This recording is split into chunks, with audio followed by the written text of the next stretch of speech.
y aller. Attendez, radio, musique. Le live. Parce que, donc on a étudié la massacre des Hérouvim, et vous savez ce que c'est que les Hérouvim, c'est le fait de faire un Héroum pouvoir porter Shabbat. Maintenant, pourquoi on porte Shabbat? Parce qu'on définit 4 domaines différents, on va dire 4 domaines différents. Il y a le makom privé, Reshut Arabim, c'est le makom de tout le monde. Le Reshut Yahid, c'est le makom privatif. Le makom carmélite, qui est entre les deux, on va dire. Et le makom tour, c'est celui qui est tour. Bon. Alors, Reshut Yahid, c'est un makom qui est chez vous. C'est un makom privatif. C'est quand vous êtes chez vous, c'est chez vous. Donc c'est votre rôle. Makom. Yahid, c'est ça. Ah oui, c'est donc Arba sur Arba Amod et dit Farim de haut. Makom Reshut Arabim, donc ça c'est effectivement, il faut 16 Amod, c'est-à-dire au moins 8 mètres de largeur et 600 000 passagers qui passent. Il y a très peu de Reshut Arabim, on va dire c'est comme les Champs-Élysées. Et il y a le Carmélite qui est justement, qui n'est pas Reshut Arabim ni Reshut Yahid. Comme toutes nos rues, on va dire, c'est considéré comme carmélite. Et puis il y a le Makom Tour, c'est un Makom par exemple au-dessus des océans, au-dessus de Vitfarim, il me semble.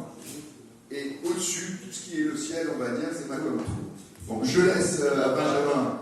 Donc il y a 4 domaines définis, et je laisse à Benjamin le fait de faire la Mishnah. Comme ça, vous profitez ensemble, et on profite tous ensemble de ce siou de Mishnah. Et je vous promets la prochaine fois, on révisera plus, parce qu'on l'a fait sur un coup de tête.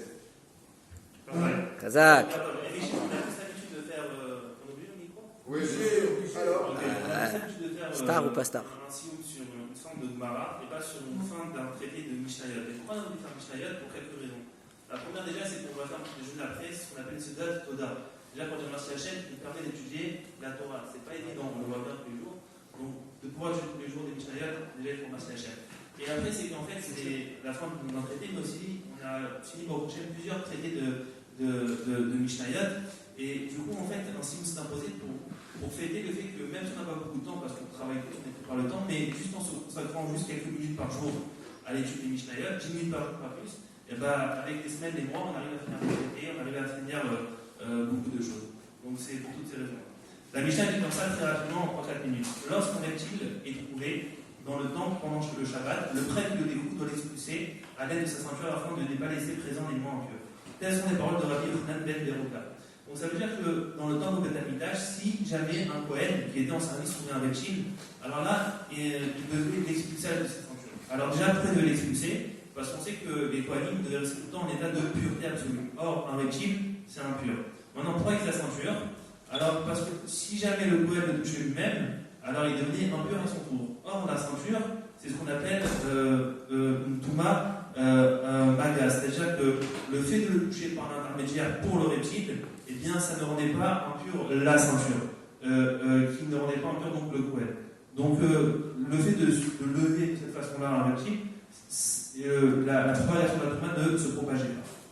Donc ça, c'est pour Rabbi Yochanan ben Beroka. Rabbi Yochanan dit non, à l'aide d'une tenaille en bois afin de ne pas propager l'impureté dans le camp. Alors lui, il n'est pas du même avis, et il pense que finalement, ce qui ne propage pas l'impureté dans le camp, c'est quoi? C'est le bois. Et on sait qu'effectivement, le bois, il est ce qu'on appelle, n'est pas Mekabel Touma. Donc ça, c'est la première chose de la Mishnah. Donc maintenant, la Mishnah dit d'où est-il tenu de l'expulser. Alors, Marc Loquette, il y en a qui disent du Eral et du Oulam, et l'espace qui se trouvait dans le Oulam et l'hôtel, telles sont les paroles de Rabbi Shimon ben Nanas. Donc Rabbi Shimon ben Nanas, il dit c'était seulement lorsque le reptile se trouvait dans ce qu'on appelle la cour des prêtres et le Kodesh HaKodashim. Pas la cour extérieure où là tout le monde pouvait rentrer et venir au Beth Amikdash. Rabbi Akiva dit tout endroit du temple où celui qui faut volontairement est passé de carrette, tandis que celui qui faut volontairement est tenu d'offrir un sacrifice, Radat. Donc Rabbi Akiva, non, il s'est pas bloqué. Il dit non, il dit seulement dans l'endroit du temple où les gens qui faut volontairement, c'est-à-dire qui rentrent en état d'impureté, sont chalim de Korban Radat. Parce qu'il y avait dans le temple, surtout dans les cours les plus extérieurs, des endroits où si les gens rentraient de façon qui était un peu rentrés dans cette partie-là, n'étaient pas aptes à offrir un korban khatat. Ok.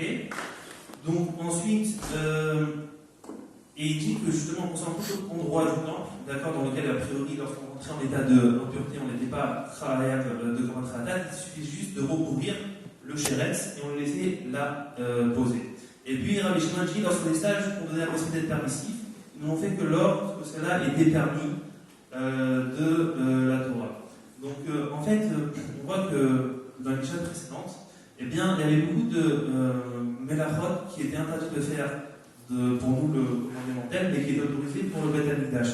Comme par exemple le fait de mettre un pansement sur une plaie sur laquelle il y avait de la pommade. Pourquoi? Parce que dans le cadre du Beth Amikdash, du service du Beth Amikdash, on est plus permissif.